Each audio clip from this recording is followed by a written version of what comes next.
everyone. So, never really made a video or update or vlog or really any information provided around this insane summer. And every time I think about, trying to provide some of that information and to share some of my experience this year, it's just a flood of emotions, a lot of emotions, and a lot of questions and lots of topics. It's really, really hard for me to pinpoint a few things that I want to share or to make it a specific video or a specific blog that I'm writing because so many things come up when I think about even just one thing that I want to share. But something I've learned about myself in the last few months, and I've already known this, but it's really, really starting to sink in, is this year has been all about connection, and my life is all about connection. My work in the world is all about connection, and my favorite thing to do, when I'm happiest, when I'm at my happiest humanness, it's when I'm connecting with other people, whether they're strangers or whether it's my family or my friends. I crave human connection more than anything. I just want to connect with people so bad. And I've noticed that I get anxious and nervous and feel insecure when I'm conversing with people, especially if it's, or I would say not especially, but usually only when it's someone that I already know and I know that I love them, but I haven't built a relationship with them. So, for example, most friendships and relationships, as far as I know, this is not how I am, but in my perspective of the world, most relationships generally start with people meeting and then sharing interest or stories or experiences with each other, and that eventually leads to a relationship that is a loving, connected relationship. And that's awesome. Hell yeah, you guys have this relationship that's built upon this foundation of shared experience or shared stories or getting to know each other and letting that person in over time and developing and nurturing this relationship that grows over time. And that's awesome. But I feel like I struggle, not struggle, but I experience challenges trying to build friendships and relationships that way, because generally when I meet someone that I'm going to have a friendship or relationship with, it's usually just this love at first sight thing. As soon as I meet them, it's an instant realization of my soul recognizes this soul in front of me, and this person was always meant to be in my life, and I love them, and there's literally zero time in between I see them and I love you, and that exchange of love for one another is immediate, rather than after we hang out a few times or I get to know you, or even having a first conversation. I just know that this person is my person, and it's such a beautiful way to begin a relationship. But that makes connecting with other people feel different, because I don't really know how to do that. I feel like I haven't built that skill. And don't get me wrong, I bet any of my friends would tell you I'm being ridiculous for thinking that, but I generally have a harder time generating conversations with people that maybe just people in general. I just have trouble generating conversations because I already love you, and some people, there's two types of relationships or friendships that I have, or just whatever. And some of them are I love you, I know I love you, and we have this deep understanding of love for each other, and I feel completely myself. and like I hang out with them and we've spent time together, so over time those stories and relationships and experiences evolve and happen, whereas with other people, like, I just don't see as often. I know I love them, I have that, like, we have that mutual, like, my soul honors your soul, we are tribe relationship, but I don't know them on a surface level here in the third dimension, and I want to so bad.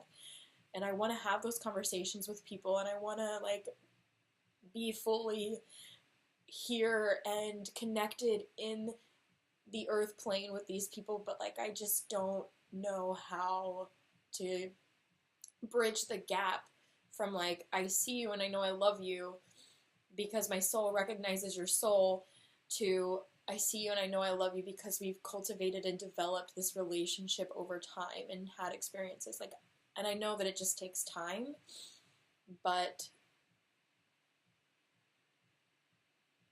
anytime, like, I'm presented with an opportunity to develop that, I'm just like, I have no idea how to do this. I don't know. I just get scared and I get anxious.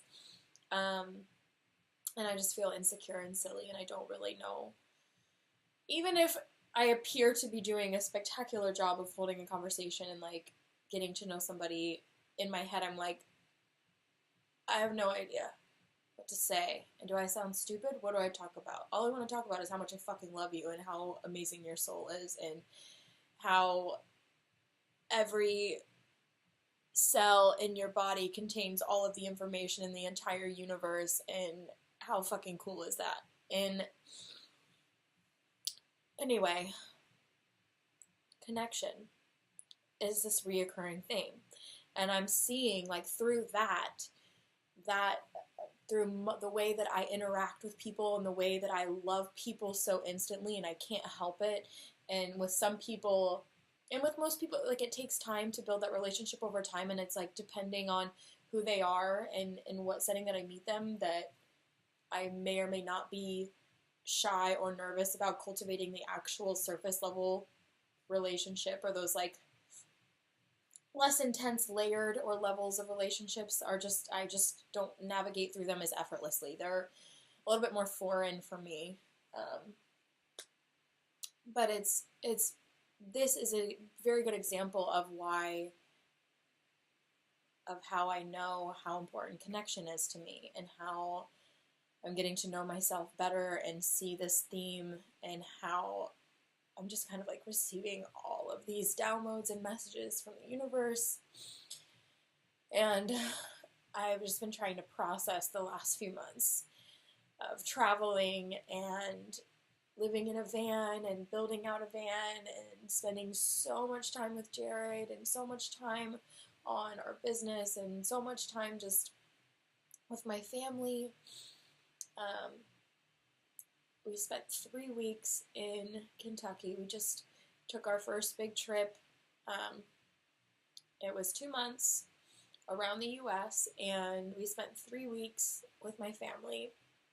And it was right before my sister's wedding, so I could be the best maid of honor in the whole world. And, like, I looked forward to this trip so much. Like, I thought about it every single day. I've been manifesting it, visualizing it, meditating on it, and, like, consciously raising my vibration to meet the frequency of this experience, and so I could place myself into this reality. And when we bought Bonnie our van, I was just, like, totally blown away, because I still had doubt. I did it even with doubt, and when we finally bought her, I was like, oh my god, we did it. Like, here's Bonnie, here's this van, now we're going on this trip. Like, I've been saying I'm going to go on this trip, I've been working for it, and now here's the day that I said I was going to leave, and I'm going. And it's crazy how much you think about the future and how much you can't wait for this experience to arrive. But all the while you're creating and manifesting and looking forward to it, you're not in the present moment, right? You're thinking of the future, which is necessary at times, yes. It's how we organize life. But it's funny because then you step through that window of time and you're in that experience. You're there in Kentucky with your family. You drove thousands of miles already in your van. And you're living that dream of being there with your family, whatever it is that they need, you can help them with. Like, I literally just wanted to be there and help them with it is that they could possibly have needed. You know, whether it's helping my mom move or get her house ready to be moved into, or helping my sister with her to-do list for wedding stuff, you know, sending emails, I mean, any stupid, tedious thing or any huge thing, whatever. I just wanted to be there and be the person to do that, and it was incredible. It turned into so much more. And, like, just getting to be there and connect with them in all of the ways that we did, and we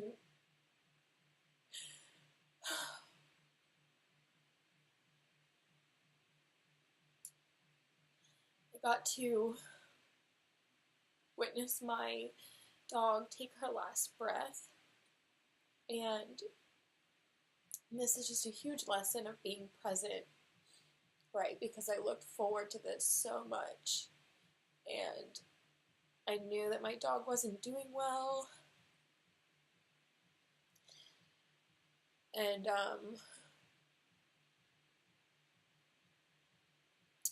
I came home one day, well, start from the beginning, like, she was so happy to see me, and she was playful and excited for probably the last time in her life and the first time in a while, and it was amazing to see her as her healthy, like, young self again, just being happy and having fun and, like, jumping up into my lap, and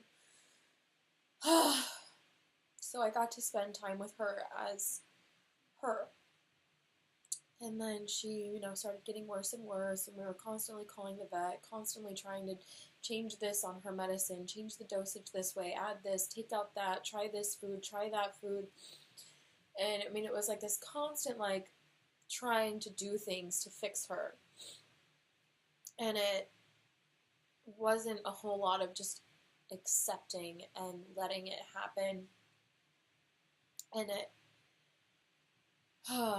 and my mom and my sister had told me, you know, if you think she's about to go, you need to call us and tell us, like, we're going to come home from work right away. And Jared and I had gone to yoga one morning, and we came home, and she was clearly dying. Like, this was it. And she, you know, couldn't lift her head or do anything. I mean, for, like, the entire day before, like, her face was just, like, melting into the earth. Like, it was just so heavy. Her head was so heavy. And Jared and I came home, and she's laying on the floor, and she's breathing, like, really rough. And I knew that she was gonna go, but I knew I needed to call my mom, I needed to call my sister and tell them. And I just couldn't figure out what to do in the moment. I didn't know if I should call. Who do I call first? But Gracie's about to go, and I don't want to be on the phone when she does, and I just didn't know, like, how to direct my energy and my attention and my focus in the moment. Because I couldn't just make a decision about it. I wanted to be present with Gracie, but I wanted to get my sister there as fast as I could, and I wanted to get my mom there as fast as I could in case there was some chance that she'd be alive for another 30 minutes to an hour. And I wanted them to be there, and I wanted to call them as soon as I could. And so, even though I was physically next to her, with my hand on her, as she took her last breath, like, I wasn't fully there. I wasn't like, Gracie, I'm here, I'm supporting you, I'm talking to you, I'm holding space for you, my attention and my energy is focused and directed all on you. I was thinking about my mom and my sister, which is okay, it's a huge lesson, but now, like, I know to be fully present and to put all of that attention on that being.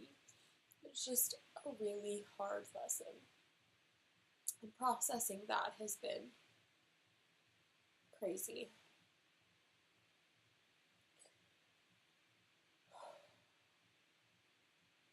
And just the realization of how important presence is. Because we practice it all the time. We practice it every day. Whether you just listen to your breath for a couple moments or, you know, remind yourself to listen when you're having a conversation or whatever those things you are, whatever your daily reminders are, we're practicing presence every single day. And this was just a whole new level of realization of just how important it is to be present and to hold space for whatever's right in front of you. Because one day it could be someone taking their last breath. One day that could be your current moment, and as much as you're thinking about the other people who you need to tell, or you're thinking about anything else, I mean, it's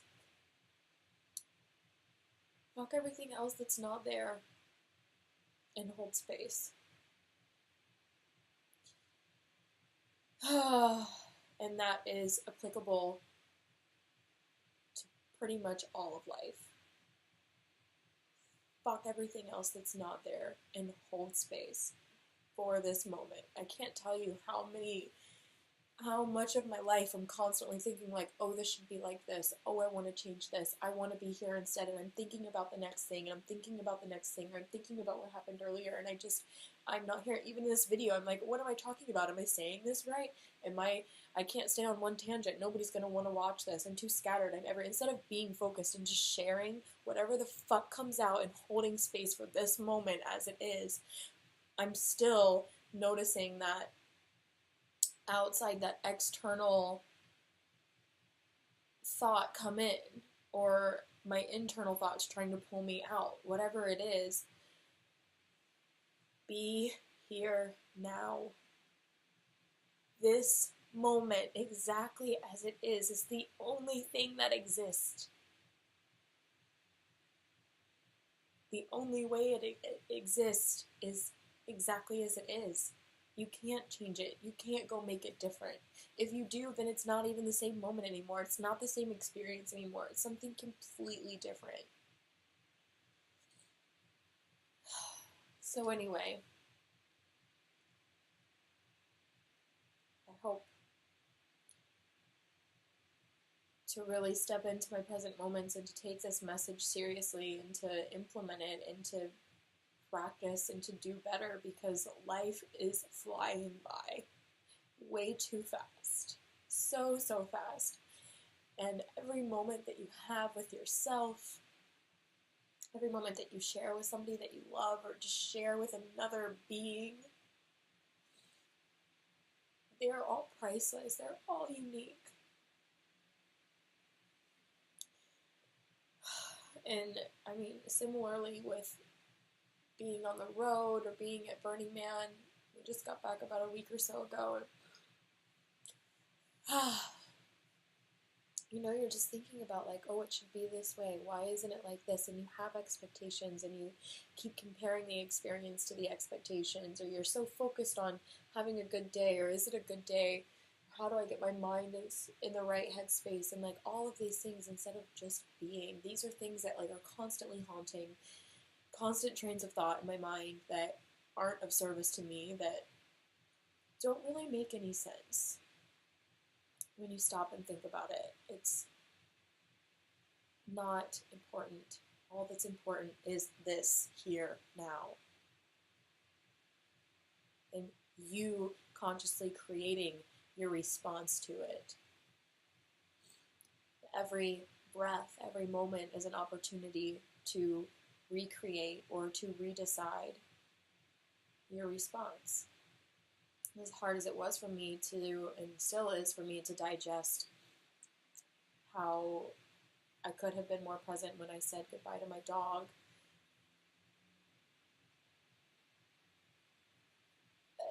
There's no point in beating myself up over that. It's no longer the present moment. It's no longer my experience. So why would I choose to relive something that was challenging and associate it with a negative emotion, when in all reality, that is a beautiful experience that I got to be there for her transition and hold space for her. Because in her experience, she doesn't know that I was looking at my phone. Do I call Sarah? Trying to find my mom's number, trying to find Sarah's number. You know, she doesn't know that. She just saw me. She looked at me and saw that I was there, and she took her last breath. And that was exactly all she needed. She needed to go, and someone was there. And so it is my choice to look back on that and to think that it is fucking beautiful that I got to be there. And associate a emotion of gratitude with that memory. So when I store that emotion in my brain, store that memory in my brain or in my body, it's a beautiful, powerful moment. It's an incredible gift that I'm storing and holding on to. Or rather, when I release that from my being, it's an emotion that was challenging but has been transformed into light, and I release that. I release that light. Because that's what we're all here to do. We're transforming energy. We have an experience, then we have a response to our environment, to our experience, and it's up to us to respond in a way that is beneficial. It's up to us to consciously respond. You know, we're always on autopilot and just reacting and throwing out reactions and not really being mindful of what we're experiencing, what's coming in, and then how we transform that energy and put it back out, because energy just flows in and out. And when it gets stuck, it's like, hey, why are you holding on to me? Let me go. I have another place to be. I need to get out. So any stuck energy you have, you're fully responsible of transforming that and releasing it. It's a constant cycle, constant flow, in and out, and it's up to us to transform everything that comes in into something beautiful. Everything. That is literally why you're here, to transform darkness into light, to raise the vibration of the earth to the frequency of unconditional love. And how do we do that? By responding to our environments consciously and showing up and being present. When we're present with our current situation, then we have that mindfulness in the space to consciously decide how we're going to respond, how we're going to transform this energy. And then when you're present, you have the gift of experiencing your life to the fullest instead of looking to the future or thinking about the past or all these blockages or stored things that you have in your body. You are here and you are fully immersed and fully alive in the experience rather than just a tumbleweed drifting by. You are the experience. You are immersed and alive in your life. That alone is such a gift. Instead of thinking, is it a good day or is it a bad day? How can I shift my mind into a good headspace so that I can have a good day, so that I can do this and I can do that? I mean, it's definitely, I see why I do it. I'm not mad at myself, but I think about it an unhealthy amount, and I can see that now. Like, spirituality should be this, it's definitely, a roller coaster, but it's also something that we can twist and turn into a way that's not necessarily conducive for our journey, especially when you're obsessing over like meditation and yoga and my daily sadhanas. Sadhana is a spiritual practice, but my sadhanas are supposed to be powerful times of the day where I dedicate my presence to being there and to developing my person, to developing my soul, and to aligning with the highest vibration that's available. And as much as I enjoy these things daily, it doesn't generally get old or boring. It's still really fun and effective years later for me. But I still notice that it's often a check mark. I have that approach. I have that mentality of I have to do yoga. I have to move my body. I have to meditate. I have to play my singing bowls and my instruments. I have to do these things. And while I still think of it as fun and enjoyable, I'm associating it so much with a need to rather than get to, that it becomes a checkbox that I'm marking off, that I'm not present in doing it. I'm present in like, oh, I've got to get it done, and oh, I got it done. And I mean, just think about how powerful and how much more beneficial this would be if I was fully present every single time and fully aligned with my intention rather than just, oh, I've got to get it done. And I think I've been better about that recently, but it's all just practice. I'm noticing the thoughts that are replaying in my mind and the illusion of trying to create, not an illusion, but an obsession of trying to, the illusion that yoga and meditation will make my life good, that will make my life easy and perfect. And don't get me wrong, I fully believe that it makes life easier because they are tools for all of life and everything that could ever happen. However, it's an expectation of, I did this so now I can have a good day, or an obsession of, I must do all of these things so that I am going to have a good day and I am effective in the world. When in reality, you are already it. I'm looking outside of myself for things to make me whole. I'm looking outside of myself for things to make me complete and to make me the best me. I'm already perfect. I already have everything to be an amazing contribution to the earth and to humanity. I already have that. And I deserve to do what I want to do. And if that's yoga and meditation, that's great. But if it's eating ice cream and staying up late, that's great too. So I'm working on kind of trying to make that mental shift of, I don't have to do yoga, I get to. And it is a wonderful thing that I can do for myself that makes me feel better, that is good for my body, is good for my mind and health, and it's one of the many paths to connecting with spirit. But what this trip has taught me is that, again, I'm looking outside myself for a means of connecting, whether I'm looking outside of myself for just connection in general. I'm looking to yoga, I'm looking to meditation, and those are great ways to connect. I'm looking to travel, I'm looking for experiences, going to Burning Man, going to festivals, going here and there because I want to connect with people. And again, I'm constantly moving, going around, going far away. Nothing wrong with that. But going far away, why? Because I want to connect. I'm craving connection. And as incredible as it is to connect with people at Burning Man and to connect with people back home when I'm visiting in Kentucky, or people I meet on the road, or friends we stopped and saw on the road, yes, that's amazing, but I come back to Seattle and there are so many people I can connect with here. But not only that, myself. Not only that, spirit, I can connect at any time.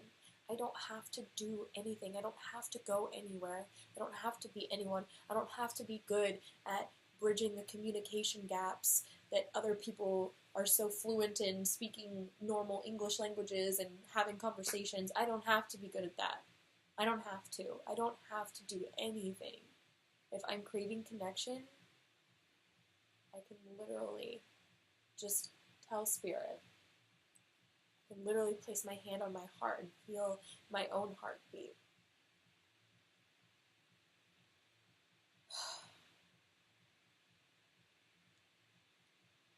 Another thing I learned a lot about is non-attachment. It's, I believe it's a niyama. Any yoga instructors out there can help me out. So there's 8 limbs of yoga. The first is the 5 yamas. The second is the 5 niyamas. And I believe it's one of the niyamas is aparigraha, which is non-attachment or non-hoarding, non-grasping, which when we were learning about them, it had always stuck out to me because I do grasp on, and I have a hard time being away from people that I love, and I have a hard time transitioning from experiences that I love into experiences that I perceive as less enjoyable. For example, going to Burning Man. I love going, but then I come back and I'm like so attached to that, and I want to go back. Or like traveling, same thing. Like I keep grasping on to this thing that I want more of, connecting with people, and I need to just be able to let go. That was during that time. It is now this time, and to fully place myself in the present moment and to be fully immersed in what spirit is showing me now and what the universe is showing me now. And so it was a huge lesson of non-attachment, aparigraha, because of how fast it goes by, of how fast life goes by. You're here one moment, you're there the next, and you never thought this thing was going to come, and now it's already gone. And that's just like a constant cycle of that, of this experience that I'm working towards and thinking about that's in the future, that's not now. It's taking me out of the present a lot to prepare and to manifest. And then you get to that experience that you've manifested, and then it's gone, and you're clinging to the memories and to the photos and looking back on it, like, where did it go? Did that happen? And I thought I was there. How do I go back there? How did I get here? And the burn is generally like that, as is travel, as is life. You know, what did I do last weekend? Remember last week at work? No. You know, I mean, generally life is like that, but it's those big experiences that we're really looking forward to that really like, that are jarring and like shocking and challenging to accept that it comes and goes, and it's challenging to move on into transition back into the normal, you know, routine. But the burn this year was exceptionally challenging, and I'm still trying to process it and understand it, but I've downloaded and received a lot of information, and I'm starting to uncover the layers of the lessons that I was being taught. So again, aparigraha. So if I had to describe what it's like to transition from here to the playa, where Burning Man is, Black Rock Desert, yes, you get in your car and you pack up all of your belongings and take everything. If you're me, you drive south. If you're someone else, you might fly or drive from a different direction.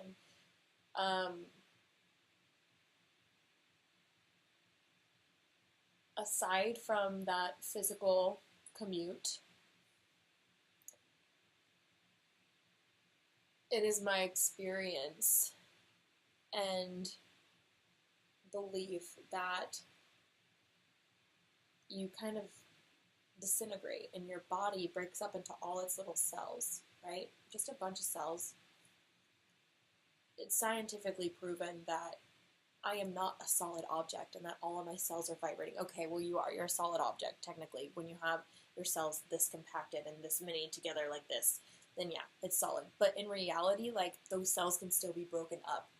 And the way that I interpret and feel the transition of going to the burn and going and in any kind of inward journey, shamanic journey, or sound bath, things like that, this is entirely possible in my experience. I mean, anyone is welcome to think I'm crazy. This is my vlog, and this is my vlog about my experience as a human the last few months.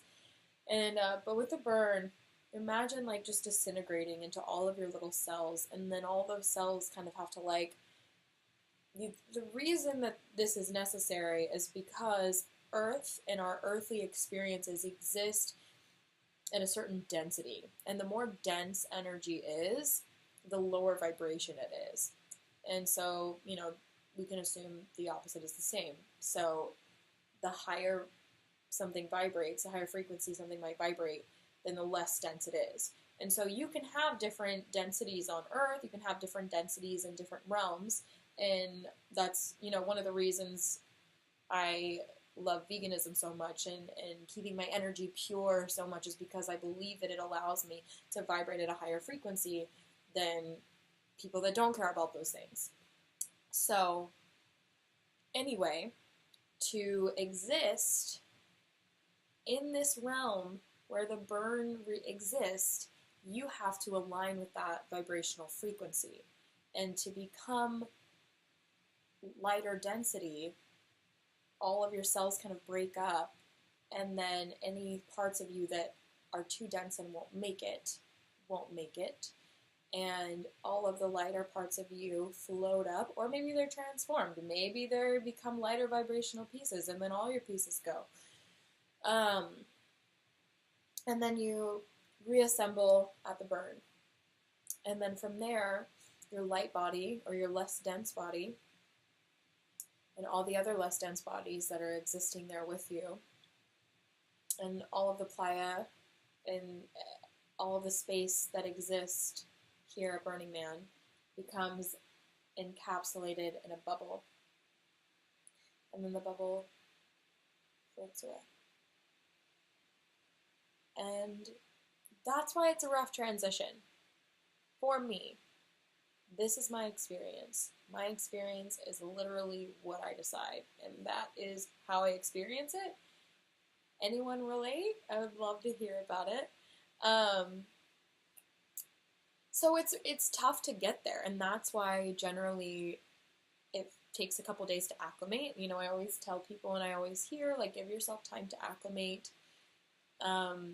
It feels like jet lag, right? Like you're waiting for the rest of you to catch up. You're just not quite there all the way. Your body feels weird. You feel like you're not there. Like nothing feels real. It's kind of just like this weird out of body, in between realms. Like half of me is still in the default world, or half of me got stuck in an elevator on dimension 5. And yeah, it's sounds crazy. It is.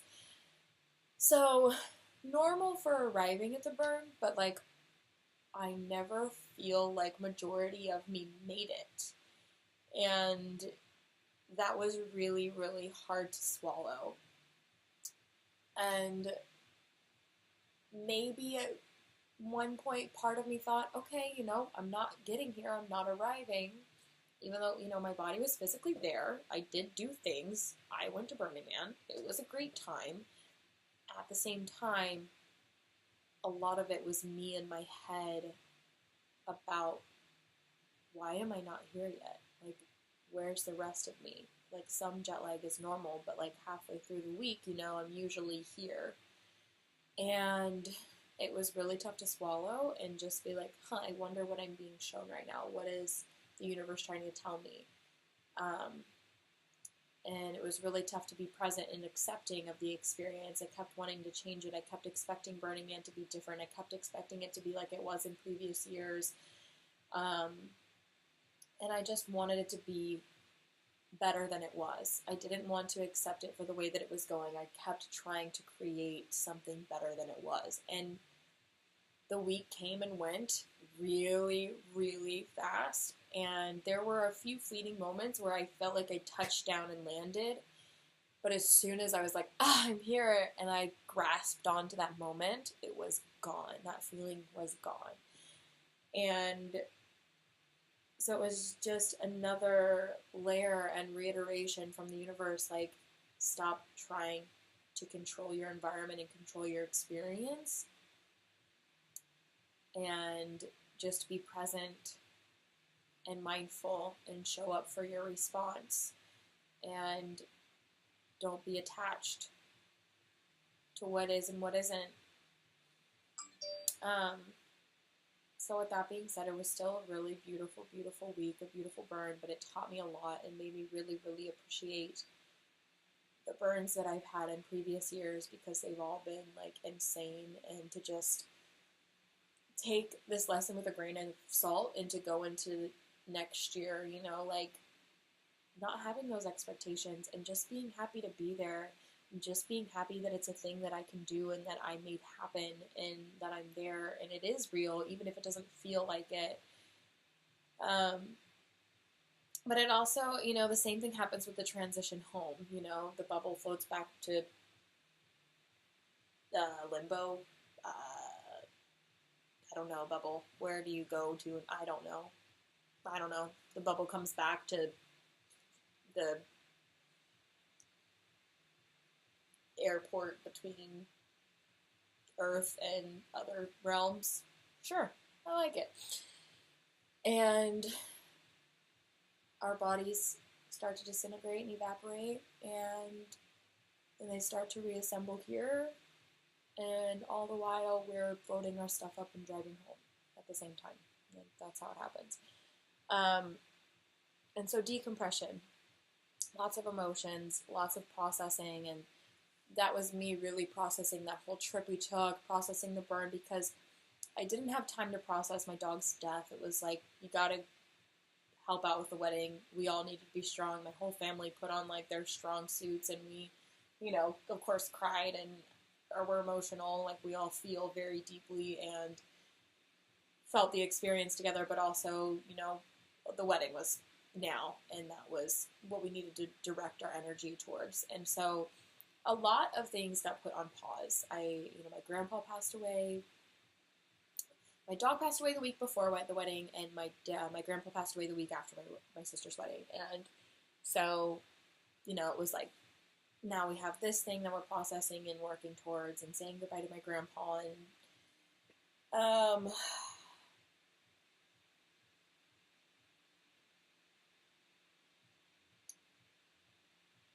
how crazy is it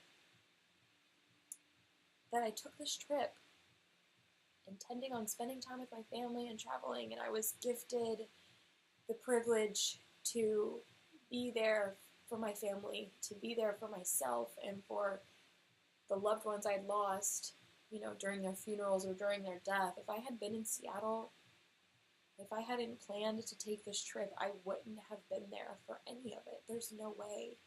There's no way I would have been able to take a flight and get out here. It's literally the fact that I had already planned this trip for 2 months that allowed me to be there. So amazing how the universe works. So incredible how it all works out. And that's another thing. That's another theme has been trust, because I keep seeing things as not how I want them to be, or I'm so afraid that it's not going to be how I want it to be, and I'm so afraid of failing and doing something wrong or messing up or not being good enough all the time. And trust the process, trust the universe, trust the present moment. It just keeps coming, and it doesn't come enough. I could use that reminder a lot more, but that's another one. That's another theme, huge theme to focus on and to be better about. Oh man, what else? I'm just looking at my notes. Anyway,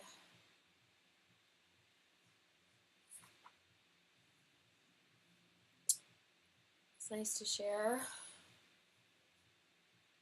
Another quote or mantra that is always really helpful for me when life feels overwhelming or I feel depressed, or just like the things that I'll be doing that day aren't productive towards my goals and my dreams, which is often a fear that I have. It's tough to always relate the stepping stones or the mundane tasks that we have to do, and I personally can get overwhelmed with, because they aren't the most direct route to me accomplishing what I think is my biggest purpose and biggest contribution to the world. But they're still necessary, and in some way, they are part of the process, right?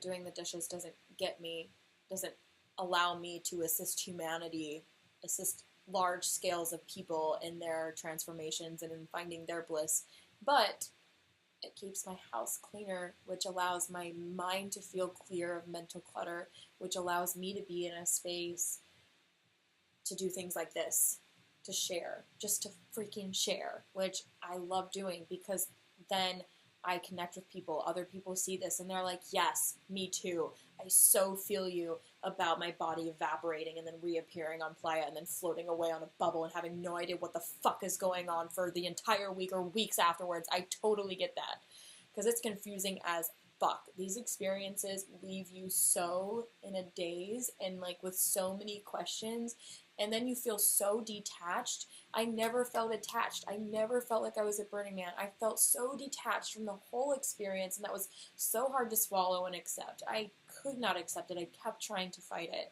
But the reality is that was the burn that I had. And so now I'm home trying to process it. And so I'm sharing it because talking about it helps me process it. And then someone else watches this and they're like, I get you, girl. That was my experience too. And then I connect with somebody, and that was all I ever fucking wanted from the very beginning. And I understand that about myself, and I see that about myself more. All I want is to connect with people. And so if all of this has that result, then the universe had it played out to begin with, which always does happen. Trust the universe, because Spirit always has a plan, always knows exactly the reason for everything. I don't remember where it was going, but I got excited and talked, so that's good. Oh, the quote, okay. Remember the mission. Remember the mission. I am here to raise the vibration of the earth to the frequency of unconditional love, and I know that my direct path is using my voice. And whether that's singing, whether that's poetry, or whether that's speaking in this way, or to somebody, whether that's writing, it is my voice, it is my communication, it's my throat chakra. And when life gets crazy and I feel like I'm spending no time using my voice to raise the vibration of the earth, I am not happy with myself, and I get very overwhelmed, and I feel like I'm not contributing and I'm not doing enough. And I mean, that is the biggest source of my stress. That is the single biggest, like, it might be the only source of my stress is when I feel like I'm not getting my voice out there. I'm not doing my work. I'm not making videos. I'm not singing. That is when I'm like, fuck everything. I can't life anymore. I can't adult anymore. I can't human. And then I don't want to sing. I don't want to do anything. I don't feel motivated. I don't feel connected to my highest self because I'm so stressed. And so what helps me come back is remember the mission. Remember the mission. My mission to raise the vibration of the earth, the frequency of unconditional love, using my voice. And if I can't use my voice right this second because I'm going to work, guess what? Going to work helps put a roof over my head and helps me eat really good, healthy food that I care so much about, knowing where everything I eat comes from. I care about buying like really like lovingly grown food, and that helps me to align with a high vibration so that when I am singing, so that when I am sharing my voice, I'm sharing it from a place of my cup being full, I'm fulfilled. And to see it in that way, to see that everything is a contribution, everything is a step towards that goal, towards that purpose. Remember the mission. Trust in the universe. Trust in the present moment as your greatest teacher. Consciously create, consciously respond to your environment from a place of love.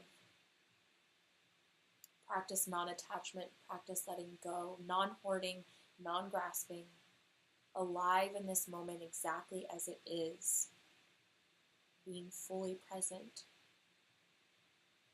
As present as you can be, because you know those other pieces of you are somewhere. If you watched this crazy long video, thank you for listening. My soul is screaming to be heard in hopes that I will receive connection in hopes that I will give that same feeling of someone understanding you, because we all just want to be seen at the end of the day. We just want to be seen, we want to be heard, we want to be felt, we want to be understood. That's what connection is. I feel you, I see you, I am you. So if this resonated with you, if this connected to something that you experience, please feel free to share that with me, because I'm sharing this for that reason, for others, and also for myself to receive that same connection and understanding from others. We're all in this together. We're all here to walk each other home hand in hand. Thank you for seeing me. Namaste, my tribe.